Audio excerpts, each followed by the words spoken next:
Descubriendo el mundo con David Cañedo.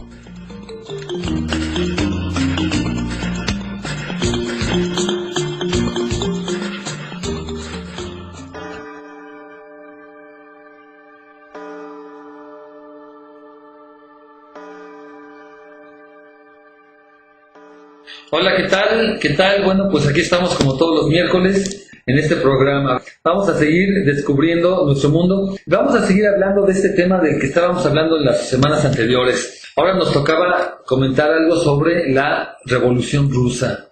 La Revolución Rusa fue la primera gran revolución, bueno, de hecho la segunda, la primera fue la de México, la Revolución Mexicana, la Revolución Rusa, la Revolución Cubana, se consideran las tres grandes revoluciones que hubo en el siglo XX.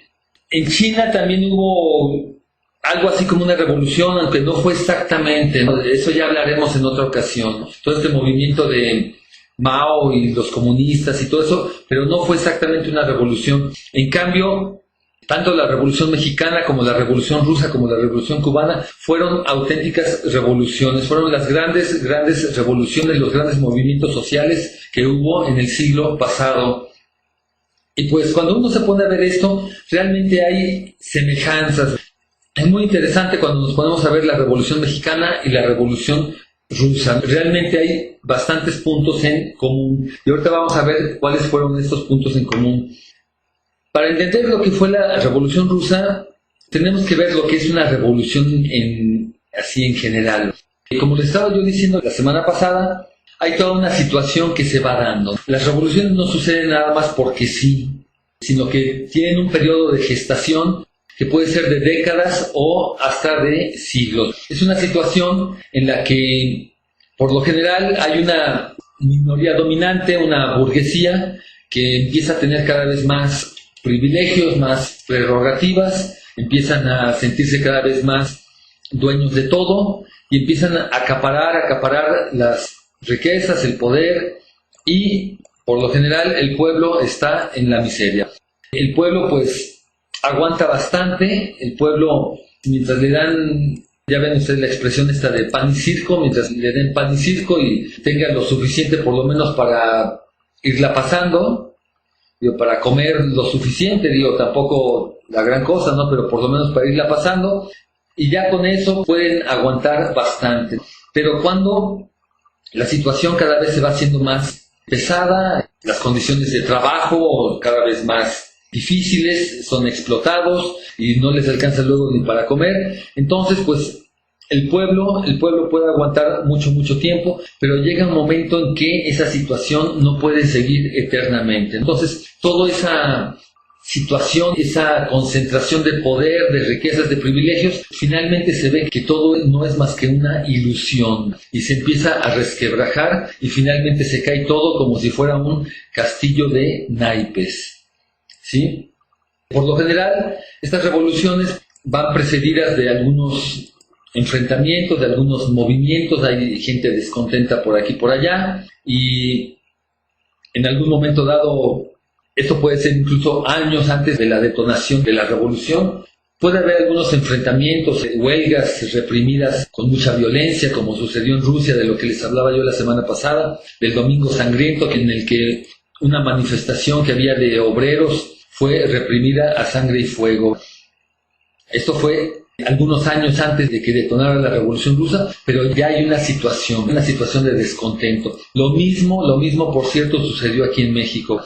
La Revolución Mexicana, que se considera la fecha de inicio en 1910, años antes ya había habido situaciones como la huelga de Cananea, allá en Sonora, que fue reprimida también a sangre y fuego. Entonces ya hay una situación que se va extendiendo, se va ampliando, primero es en un lugar, después en otro, y poco a poco ese descontento se va acumulando. Y luego llega a suceder que llega un punto de tensión tal que se tiene que sacar para afuera. El detonador pueden ser eventos que vistos objetivamente pues realmente no tenían mayor importancia, pero resulta que sucedieron en algún momento que finalmente son como detonadores, como válvulas de escape. Allá en Rusia lo que sucedió fue que Rusia entró a la Primera Guerra Mundial en 1914 y le empezó a ir mal. Alemania le propinó varios golpes bien dados a los ejércitos rusos con enorme pérdida de vidas. En todos estos conflictos se derrama mucha sangre, lamentablemente. Y en la Primera Guerra Mundial, en algunas batallas que había librado Rusia contra Alemania principalmente, pues le había ido bastante mal. Entonces, esto ya había creado mucho descontento también en Rusia. El ver que su ejército imperial, el gran ejército, que no le podía hacer frente a Alemania. Entonces había toda una situación de descontento que empezaron a aprovechar estas facciones. Había facciones que desde años antes estaban luchando por sacar a esta burguesía para afuera, ¿no? A los zares, a los duques, a los condes, a toda esta gente que estaba acaparando el poder, pues ya los querían echar para afuera. Ahora, lo que sucede es esto, ¿no? El hecho en sí de sacar al antiguo régimen, ¿sí? Así se dice, el antiguo régimen, que era el zar y todos sus ministros, fue algo relativamente simple, ¿sí? En 1917, ya cuando Rusia realmente le estaba yendo mal en la Primera Guerra Mundial, entonces hubo una primera revolución en Rusia. En febrero y marzo de 1917 hubo un movimiento social, una revolución que fue relativamente tranquila, sin demasiada violencia. Fue un grupo de personas que empezaron a manifestar, sí hubo algunos enfrentamientos, sí hubo algunas situaciones, pero rápidamente y sin demasiada violencia consiguieron hacer que el zar Nicolás II abdicara, que renunciara al poder. Y aquí también esto es una semejanza con lo que sucedió en México. En México ya ven ustedes que estaba el dictador Porfirio Díaz, que se mantuvo en el poder más de 30 años. Ya había toda una situación de descontento. Y acá este señor Francisco Madero, con su gente, empezaron a pelear por elecciones generales y consiguieron que este señor Porfirio Díaz abdicara y se exiliara del país. Se fue de México, se fue para Francia y allá murió. Y todo esto lo consiguieron de una manera bastante pacífica.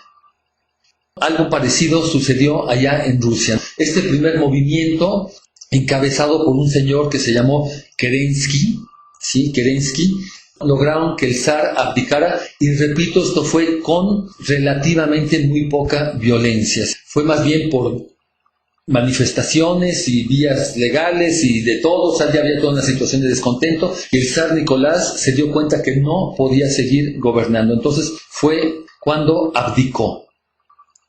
Ya nadie quería este zar, al zar Nicolás. Su hijo, el zarevich, era todavía un niño de 13 años, entonces no podía gobernar. En algún momento dado se pensó que el hermano del zar, creo que se llamaba Miguel o algo así, bueno, que el hermano del zar Nicolás también podía haber recibido la corona, pero el hermano dijo que únicamente iba a gobernar si el Congreso se lo pedía. Pero nadie se lo pidió. Ya todo el mundo estaba harto de ellos y el asunto es que dejaron de gobernar. Y en febrero, sucedió esto en febrero de 1917, esta primera fase de la Revolución Rusa, en que ya se consiguió lo que se quería, que el zar abdicara y se formó un gobierno temporal. Era algo así como una coalición de diferentes facciones que dijeron vamos a gobernar mientras se hacen elecciones generales o mientras se hace lo que se tenga que hacer. Todo hubiera sido muy sencillo si en eso se hubiera quedado. Igual acá en México, bueno, vengo entre la Revolución Mexicana y la Revolución Rusa, pero es que en realidad hay varios puntos en común y esto es muy interesante. Acá en México también, cuando Madero y su gente consiguieron que Porfirio Díaz abdicara y que se fuera del país, eso era realmente lo que se estaba peleando, ¿no? Eso era lo que se quería, que ya este señor, este dictador que llevaba 30 años en el poder, que se largara. Ya con eso era más que suficiente. Y si ahí se hubiera quedado el asunto, hubiera sido relativamente algo bastante pacífico, sin violencia o sin demasiada violencia. El problema es que una vez que sucede esto, cuando hay un dictador que ha estado en el poder durante décadas, o una dinastía como en Rusia, la dinastía de los Romanov, que llevaban 3 siglos en el poder, el pueblo en la miseria y estos señores completamente divorciados de la realidad y viviendo en el lujo, en sus privilegios, en la prepotencia, los terratenientes que tenían enormes extensiones de terreno, que trataban muy mal a los campesinos. Ya les hablé la semana pasada de la servidumbre allá en Rusia, que eran condiciones bastante terribles en las que vivía el pueblo. Y toda esta situación que se va acumulando, llega un momento en que hay toda una violencia latente, ¿no? Es la violencia de un pueblo que ha aguantado durante tanto tiempo, ¿no? A los campesinos se les sometía a castigos corporales humillantes, había violaciones, había pillajes, había toda clase de situaciones que se han ido acumulando y que simplemente ya cuando sale el anterior dictador, pues resulta que a la mera hora no es suficiente, ¿sí? No es suficiente. Esa violencia de alguna manera tiene que salir para afuera. Y también lo que sucede es que la gente que se queda en el poder, resulta que la gente, hay varias facciones y todo mundo quiere el poder. A fin de cuentas, lo que se busca es el poder. El poder, al parecer, es una droga que una vez que la gente la prueba, ya no la suelta. La gente quiere tener poder y más poder todavía, ¿no? Y mientras más poder tienen, más quieren todavía. Al parecer así es. Entonces la gente quiere tener cada vez más poder porque resulta, bueno, yo así lo veo, la gente que quiere este poder externo, es un poder para dominar a las personas, y es porque muchas veces, bueno, esto un psicólogo lo podrá decir mejor que yo, un psiquiatra lo podrá decir mejor que yo, pero yo lo veo como un enorme vacío interno que tienen estas personas. Es un enorme vacío interno que lo quieren llenar con este poder. Es el poder de dominar, de decir aquí se hace lo que yo digo. Y pues resulta que todo el mundo quiere este poder, y en estos casos, tanto en México como en Rusia, y en otros casos también ha de haber sucedido, por supuesto, que ya consiguieron lo que querían, ya consiguieron que aplicara el dictador, pero a la mera hora resulta que todo ese asunto se convierte en una rebatiña por el poder. Una rebatiña por el poder. Y a la mera hora sucede que esta revolución original, este movimiento social que querían deshacerse de este dictador o de ese zar o de lo que fuera, a la mera hora se convierte en una guerra civil, de todos contra todos. Y eso fue exactamente lo que sucedió en Rusia. Y eso fue exactamente lo que sucedió en México. En México ya sabemos, bueno, de esto ya hablaremos en otra ocasión, pero ya sabemos que después de que Madero se hizo del poder, bueno, él era un señor muy idealista, él realmente quería hacer algo por su gente, pero pues no lo dejaron, ¿no? Enseguida uno de los generales, Victoriano Huerta, decidió que Madero era un estorbo, lo mataron y se quedó Huerta en el poder, y enseguida se levantaron todos los demás, Villa, Zapata, Carranza, Obregón, por todos lados, y eso se convirtió en una guerra civil de todos contra todos. Eso fue también lo que sucedió en Rusia. En Rusia de repente empezó a haber facciones que empezaron a luchar todas estas facciones, todos contra todos. Bueno, vamos a hacer una pequeña pausa y vamos a poner una canción de Rusia. Ya ven que estamos hablando de Rusia. Esta canción es una canción tradicional, hasta a algunos de ustedes se les ha de ser conocida, no la han escuchado en alguna parte, aunque el arreglo es moderno, ¿no? El arreglo tiene un ritmo por ahí como que moderno, pero la canción es bastante tradicional. Vamos a escucharla.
Resulta que este mismo patrón que les estoy diciendo de lo que pasó en la Revolución Rusa y la Revolución Mexicana, también fue algo parecido, con todas las circunstancias diferentes. Las circunstancias son diferentes en todos los casos, pero hay como un patrón. Lo mismo sucedió en la Revolución Francesa. Allá en Francia, en 1789, cuando fue la Revolución Francesa, si se pretendía nada más deshacerse de los reyes, en aquel entonces era el rey Luis XVI, eso se consiguió muy rápidamente. Eso fue desde el primer momento, hubo un movimiento popular y el rey Luis XVI muy rápidamente estaba abdicando. El problema es después, cuando todo el mundo empieza a luchar por el poder.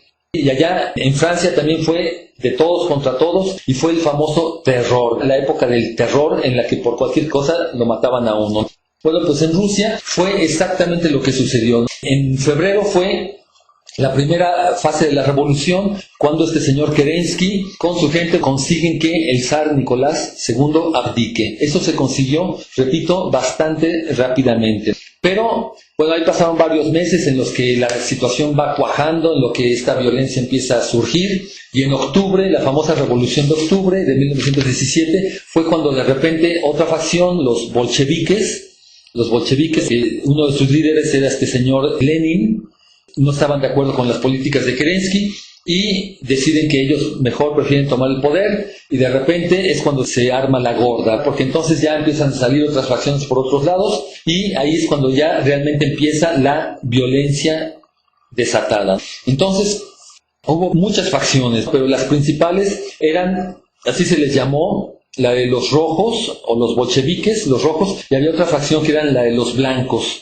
No sé por qué se les llamaba así, a lo mejor era la bandera que usaban, ¿no? O vaya uno a saber. El asunto es que eran los blancos, los rojos, pero no eran los únicos, pero esos eran los principales. Y empiezan toda clase de atrocidades, de que peleaban entre ellos. Una de las políticas era no tomar prisioneros, a todo el mundo lo mataban. Algo así, realmente espantoso. El país descendió a la anarquía total.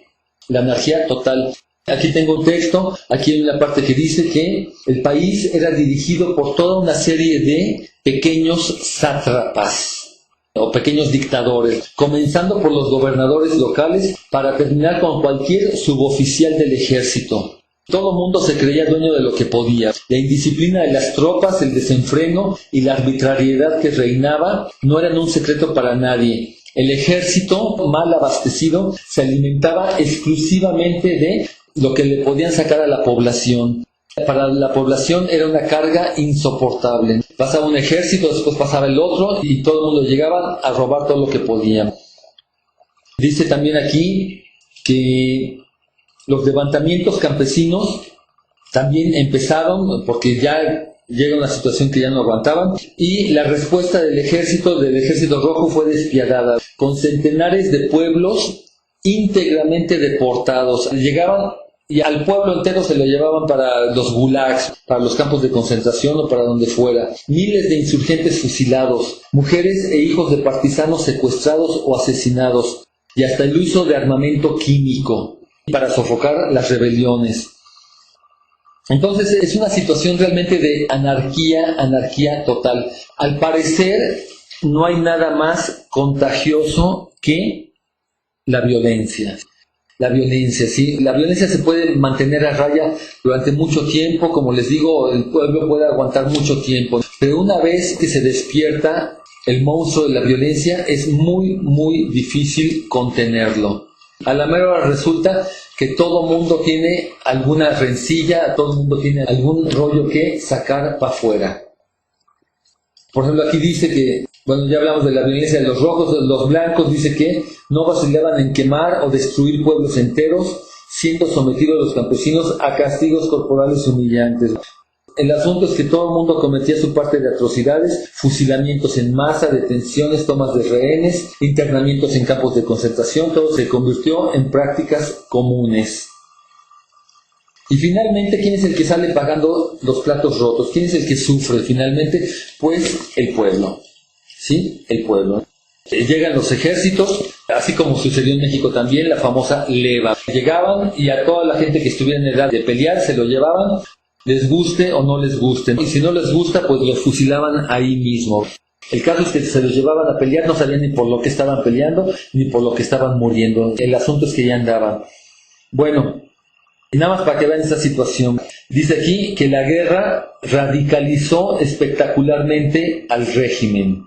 Para dirigir la guerra total contra los enemigos, el gobierno de Lenin procedió a nacionalizar la totalidad de los comercios, la banca, la industria y el artesanado. Las viviendas de las clases acomodadas fueron colectivizadas, entrando así los apartamentos colectivos en la vida de los rusos. Lo que había sido una mansión se convirtió en la casa de 100 personas o las que fueran. Mientras la moneda se hundía y el país vivía del trueque y de salarios pagados en especie, el régimen instauró la gratuidad de las viviendas. Bueno, eso estaba bien, ¿verdad? La gratuidad de las viviendas, los transportes, del agua, de la electricidad y de los servicios públicos. Todo eso estaba en manos del Estado. La economía era una ruina. La red de transportes había sido destruida. El mercado negro y el trueque florecieron. Las ciudades perdieron población, con multitud de obreros y ciudadanos hambrientos que regresaron al campo, ¿sí? En la ciudad se estaban muriendo de hambre y se regresaban al campo, decían, bueno, pues por lo menos allá podemos sembrar algunas patatas o lo que fuera. El asunto es que Moscú y Petrogrado perdieron de esta forma la mitad de su población. Y últimamente la gente abandonaba las ciudades porque en las ciudades se estaban muriendo de hambre. Y la clase obrera también se descomponía. En 1917 había 3 millones de obreros. En 1921 solo quedaba 1 millón. Ahora, no es que todo el mundo se hubiera muerto, pero simplemente que no podían seguir funcionando, no había industria, no había nada, se iban a sus lugares de origen. Para colmo de males, entre 1921 y 1922, la hambruna, unida a una grave epidemia de tifo, porque pues todo va de la mano, empieza una revolución, la guerra, eso trae la hambruna y eso trae las enfermedades. Enfermedades como las epidemia de tifo, acabaron con la vida de millones de campesinos rusos. En eso se convirtió la revolución. En una cosa muy, muy fea, muy sangrienta, en la que todo mundo contra todo mundo, la anarquía total, todo el mundo luchando por el poder y todo el mundo pisoteando los derechos de los demás, y últimamente fueron millones de campesinos rusos los que pagaron con su vida. Eso fue la Revolución Rusa, y algo parecido fue también la Revolución Mexicana. Y en todos lados termina siendo una cosa así, lamentablemente. A eso se le llama la historia. Y últimamente, ¿por qué sucede todo esto? Porque la gente se aferra al poder hasta las últimas consecuencias. Todos estos zares y príncipes y reyes ya ven la revolución venir, ya la ven en el horizonte y son incapaces de tomar una medida para evitarla, ¿sí? Quizás si alguno de estas personas, tanto Porfirio Díaz acá en México, o Luis XVI allá en Francia, o el zar Nicolás II allá en Rusia, o donde sea que sucedan estas cosas, a lo mejor si desde años antes de que suceda este detonador, de que empiece ya la violencia, que hubieran decidido pensar en el pueblo, abdicar en beneficio del pueblo, irse a otro lado, y a lo mejor se hubiera evitado muchísimas de estas situaciones. Pero pues en fin, así es como suceden las cosas. Bueno, pues yo me despido, ya es hora, y los voy a dejar con otra canción. Esta canción también es rusa. Me parece que esta es instrumental, me parece, ¿no? Y pues realmente no es mucho lo que le puedo decir de la canción, ni siquiera me acuerdo muy bien cómo va. Pero vamos a escucharla, vamos a disfrutarla, y yo me despido. Este fue su programa Descubriendo el Mundo con David Cañedo.